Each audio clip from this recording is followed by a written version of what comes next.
गरीब आदमी के लिए प्रॉब्लम एक झंझट, अमीर आदमी प्रॉब्लम को एक मौके की तरह देखता है। प्रॉब्लम नहीं है, प्रॉब्लम को प्रॉब्लम की तरह देखना प्रॉब्लम। जिस आदमी की प्रॉब्लम बड़ी नहीं हो रही उसकी औकात भी बड़ी नहीं हो रही। भगवान की औकात है कि हमको 100 करोड़ का प्रॉब्लम दे दे, अभी मेरा ही औकात नहीं है। जीवन में 3 चीजों को रीडिफाइन कीजिए अगर आप बहुत आगे जाना चाहते हैं। और देखिए, जीवन वहीं तक जाता है जहां तक आप जीवन की परिभाषा गढ़ पाते हैं।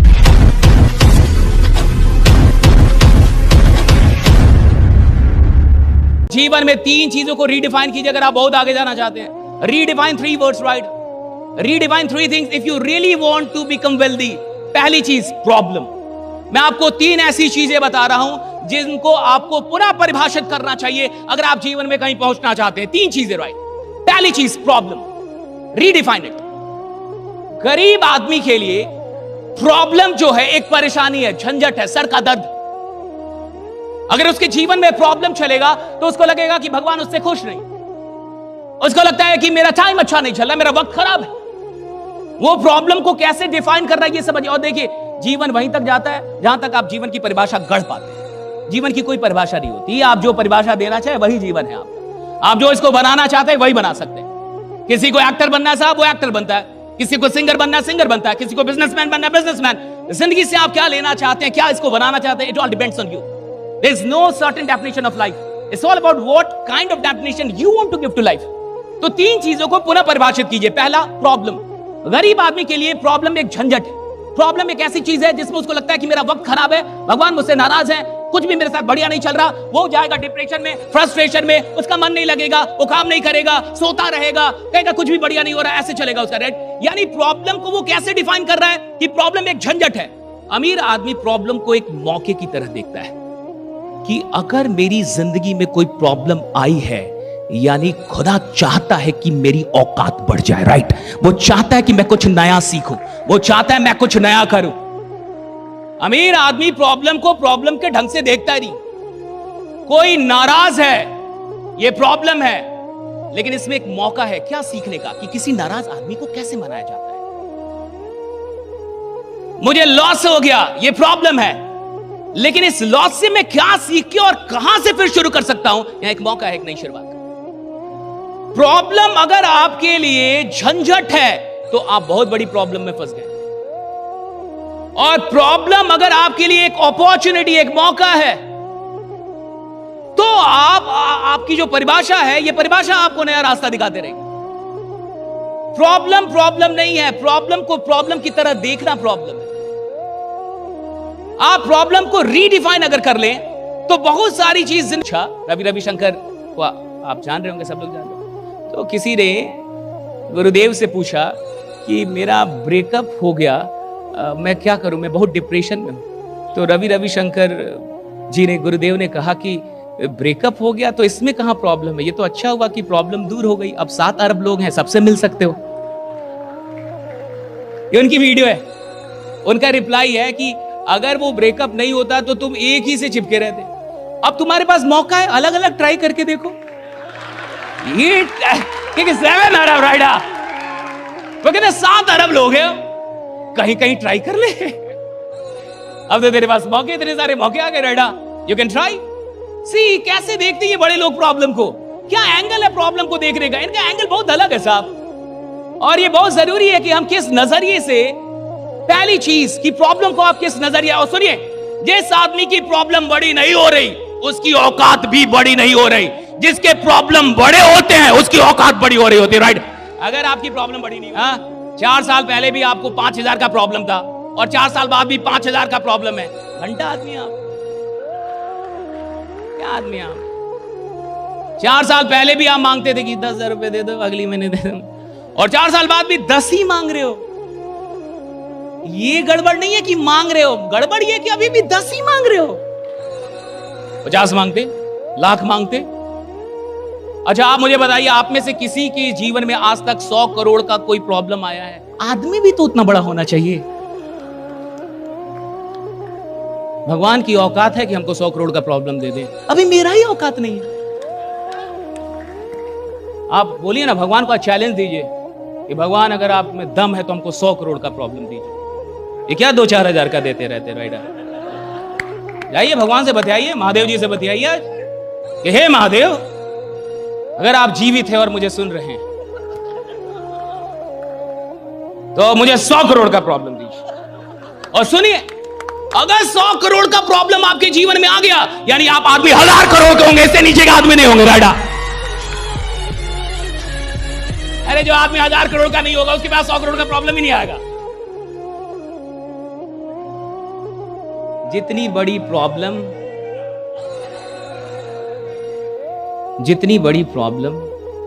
उतनी बड़ी औकात।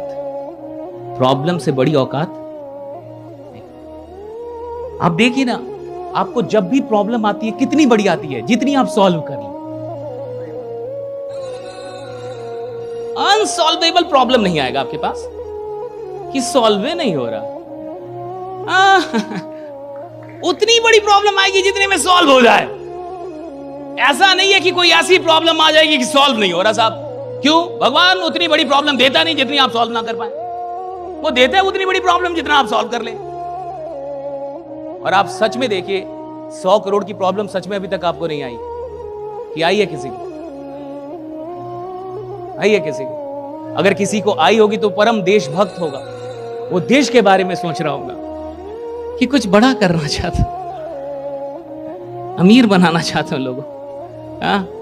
वरना ऐसा नहीं आएगी। देखिए क्या खेल है साहब। लोग प्रॉब्लम आती है चिल्लाने लगते हैं, लोग प्रॉब्लम आती है रोने लगते हैं, लोग प्रॉब्लम आती है भगवान को दोष देने लगते हैं, नाराज हो जाते हैं। अब ना आएंगे जी, सुनते ही नहीं हो मेरी। अभी मैं इधर आया था, ये किया वो किया, कुछ हो। अरे प्रॉब्लम अगर आपके जीवन में आ रही है, यानी आप भगवान की नजर में हैं। जो इंसान भगवान की नजर में, तभी प्रॉब्लम। ऐसे है तो प्रॉब्लम ही नहीं आ सकती। अगर हम ना, प्रॉब्लम ही नहीं आएगी साहब। मुझे आपको मान लीजिए इससे मारना है, किसी को मारना है सपोज, तो जिसको भी मारना होगा उसको देखना होगा कि नहीं? जिसको मारना होगा उसको देखना होगा ना। अगर मैं उसको देखूं ही ना तो क्या मार सकता हूं? अगर भगवान मेरे पास प्रॉब्लम भेज रहा है, यानी मुझे देख तो रहा होगा। राइडा, देखना तो पड़ेगा ना साहब। ऐसे कैसे दे दोगे? अगर तुमने मारा है तो तुमने निशाना लिया होगा, और अगर तुमने निशाना लिया होगा यानी तुमने मुझे देखा होगा, और तुमने मुझे देखा है। अरे भैया, इससे बड़ी और कोई बात ही नहीं है। प्रॉब्लम तो मैं ऐसे सॉल्व कर लेंगे। राइडा, प्रॉब्लम तो कोई भी सॉल्व कर लेंगे। क्या आपने कभी सोचा है कि एक छोटा सा शहर जहां फिल्म दुनिया का नामो निशान तक नहीं, वहां का एक लड़का एक दिन बॉलीवुड को हिला देगा? क्या आप सोच सकते हैं कि कोई ऐसा इंसान जिसने करियर की शुरुआत सेट पर छोटे मोटे कामों से की हो, वो एक दिन इस इंडस्ट्री का सबसे बड़ा डायरेक्टर बन जाएगा? जिसे कई सालों तक कोई पहचानने को तैयार नहीं था, आज उसी के नाम पर हॉल हाउसफुल होने लगेंगे। एक छोटे शहर का लड़का जिसके सपने बड़े थे लेकिन कोई रास्ता नहीं था। ये कहानी शुरू होती है महाराष्ट्र की छोटी सी जगह पोलादपुर से। एक साधारण परिवार का लड़का जिसका सपना था सिनेमा की दुनिया में कुछ बड़ा करने का, लेकिन समस्या ये थी कि उसे फिल्म मेकिंग के बारे में कुछ भी नहीं पता था। घर वालों को लगता था कि ये सब समय की बर्बादी, और दोस्त तो मजाक उड़ाते थे। फिल्म बनाने का सपना, अरे वहां जाने के लिए भी पहचान चाहिए, पैसे चाहिए। लेकिन उस लड़के ने ठान लिया था, कुछ भी हो जाए मैं अपनी जगह खुद बनाऊंगा। फिर एक दिन उसने अपने सपने पूरे करने के लिए मुंबई की ओर का रुख किया। मुंबई आना तो आसान था, लेकिन यहाँ टिकना बहुत मुश्किल था। ये एक चुनौती थी। कोई गॉडफादर नहीं, कोई रिश्तेदार नहीं, कोई पहचान नहीं, बस था तो सपना और मेहनत करने का जुनून। फिल्म इंडस्ट्री में काम ढूंढना आसान नहीं था। बड़ी फिल्मों में काम तो छोड़िए, किसी छोटे से असिस्टेंट की नौकरी भी नहीं मिल रही थी। अब पेट भरने के लिए कुछ तो करना जरूरी था। उसने शिवाजी पार्क में वड़ा पाव बेचा, कई जगहों पर छोटे मोटे काम किए, यहाँ तक कि स्टूडियो में सफाई तक करनी पड़ी। फिल्म सेट्स पर चाय पहुंचाने और असिस्टेंट का काम भी किया, लेकिन एक मिनट के लिए भी अपना सपना नहीं छोड़ा। वह हमेशा सेट पर रहता और हर छोटी छोटी चीजों को ध्यान से देखता। कैमरा कैसे मूव होता है, लाइटिंग कैसे लगती है, और डायरेक्टर क्या सोचता है। धीरे धीरे उसे मौका मिला कैमरा ऑपरेट करने का, और यहाँ से उसकी जिंदगी बदलने लगी। वह सिनेमेटोग्राफर बन गया। अब वह खुद कैमरा चला रहा था, बड़े बड़े डायरेक्टर्स के साथ काम कर रहा था। 2014 तक उसने इंग्लिश विंग्लिश, हिंदी मीडियम और डियर जिंदगी जैसी फिल्मों में सिनेमेटोग्राफर के तौर पर काम किया। लेकिन एक सवाल हमेशा उसके दिमाग में घूमता रहता था कि क्या मैं हमेशा कैमरा ऑपरेट करता रहूंगा या कभी खुद की मूवी भी डायरेक्ट करूंगा। 2014 में उसने पहली बार एक फिल्म डायरेक्ट की, मराठी फिल्म टपाल। फिल्म शानदार थी, लोगों को पसंद भी आई, लेकिन बॉलीवुड अभी दूर था। कुछ सालों बाद उसने हिंदी सिनेमा में पहली मूवी बनाई लुका छिपी, जो कि 2019 में आई थी। इस फिल्म ने बॉक्स ऑफिस पर 130 करोड़ से ज्यादा की कमाई की। लोगों को लिव इन रिलेशनशिप पर बनी यह कॉमेडी फिल्म खूब पसंद आई। अब इंडस्ट्री में उसका नाम बनने लगा था, लेकिन असली परीक्षा अभी बाकी थी। अब उसे एक ऐसी फिल्म बनानी थी जो सिर्फ हिट ही नहीं बल्कि दिलों को भी छू जाए, और तब उसने बनाई मिमी। 2021 में ये आई थी। एक सरोगेसी पर आधारित कहानी जिसने लाखों लोगों के दिलों को छू लिया। कृति सेनन की शानदार एक्टिंग और उनकी उम्दा डायरेक्शन ने इसे 2021 की सबसे पसंदीदा फिल्मों में से एक बना दिया। अब इस डायरेक्टर ने एक ऐसी फिल्म बना दी है जिसके चलते उन्होंने एक इतिहास रच दिया है। इस मूवी का नाम आप जानते हैं, छावा। मराठा योद्धा छत्रपति संभाजी महाराज की कहानी। इस फिल्म के लिए विक्की कौशल ने 25 किलो वजन बढ़ाया, घुड़सवारी सीखी, तलवारबाजी का अभ्यास किया और फिल्म ने आते ही बॉक्स ऑफिस पर धमाका कर दिया। पहले दिन की एडवांस बुकिंग 50 करोड़ की, पहले हफ्ते में 300 करोड़ की बम्पर कमाई और एक महीने के अंदर 800 करोड़ का वर्ल्ड वाइड कलेक्शन। यह विक्की कौशल के करियर की सबसे बड़ी फिल्म बन चुकी है। अब पूरी दुनिया इस फिल्म की चर्चा कर रही है और एक और चर्चा हो रही है, और वो है इस फिल्म के डायरेक्टर की, लक्ष्मण उतेकर। दोस्तों, आखिरकार लक्ष्मण उतेकर की कहानी से हम लोग क्या सीख सकते हैं? आइए अब थोड़ी सी लर्निंग्स की बात करते हैं। पहली सीख, बड़े सपने देखने की हिम्मत करो, लेकिन सिर्फ सपना देखना काफी नहीं है। लक्ष्मण उतेकर ने सिर्फ सपना ही नहीं देखा, बल्कि उस सपने को पूरा करने के लिए संघर्ष किया, त्याग किया और कभी हार नहीं मानी। अब आते हैं दूसरी सीख पे। कोई भी काम छोटा नहीं होता। सीखने के लिए हर मौका पहुंचाने से लेकर सफाई करने तक, वड़ा पाव बेचने से लेकर कैमरा ऑपरेट करने तक, उन्होंने हर मौके को एक सीखने का जरिया बनाया। जो काम दूसरे छोटा समझकर छोड़ देते हैं, वही काम आपको बड़ा बना सकता है। अब आते हैं तीसरी सीख पे। असफलता को अपना गुरु बनाओ। पहली फिल्म टपाल बहुत बड़ी हिट नहीं थी, शानदार जरूर थी।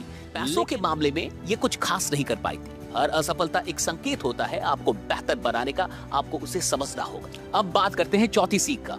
हर इंसान का टाइम आता है, बस लगे रहो।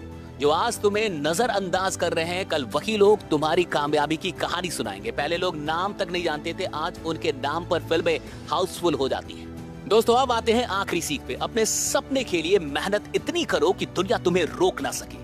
लक्ष्मण उतेकर ने अपने हुनर को इतना निखारा कि अब बॉलीवुड की सबसे बड़ी फिल्म उन्हीं के नाम से जानी जा रही है।